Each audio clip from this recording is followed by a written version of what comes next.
Pinag-aralan na ng Independent Commission for Infrastructure ang isinumiting supplemental affidavit ni dating DPWH Undersecretary Roberto Bernardo.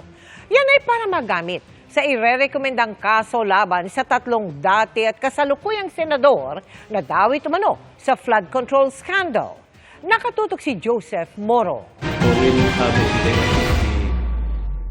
Hindi muna itutuloy ngayong linggo nakatakdasa ng pagrekomenda ng Independent Commission for Infrastructure o ICI sa Ombudsman ng dagdag na kasong isasampa kaugnay ng anomalya sa flood control projects. Ang dahilan, nagsumite ng supplemental affidavit si dating DPWH Undersecretary Roberto Bernardo. We're studying that. So we'll have a delay of maybe 10 days from last Friday. Hopefully we'll finish it.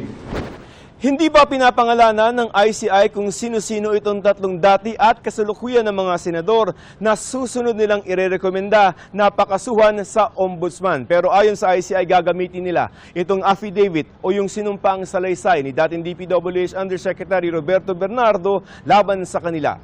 Ang affidavit na hawak ng ICI kapareho raw sa isinumite ni Bernardo sa Senado.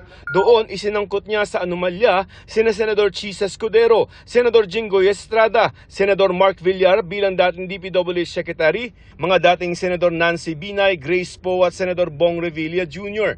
As sina dating Caloocan Representative Mary Mitzi Mitch Cahayon Uy, San Jose del Monte Mayor at dating Congresswoman Florida Robes, dating Ako Bicol Party List Representative Saldi Co, kasama rin sina dating DPWH Secretary Manuel Bunoan at dating DPWH Undersecretary Catalina Cabral.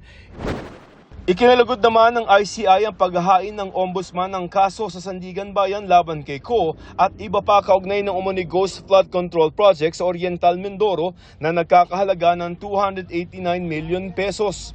Nakabase ito sa rekomendasyon na inihain ng ICI sa Ombudsman noong Setyembre.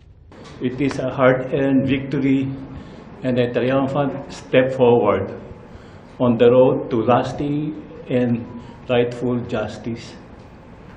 It shows that the machinery of law and due process is working as it should.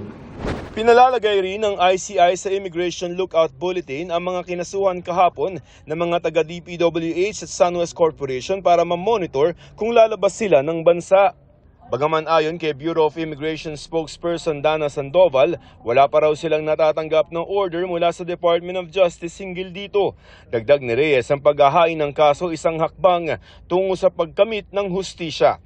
We are now closer to recovering what was stolen, and there is a public bidding of luxury cars tomorrow.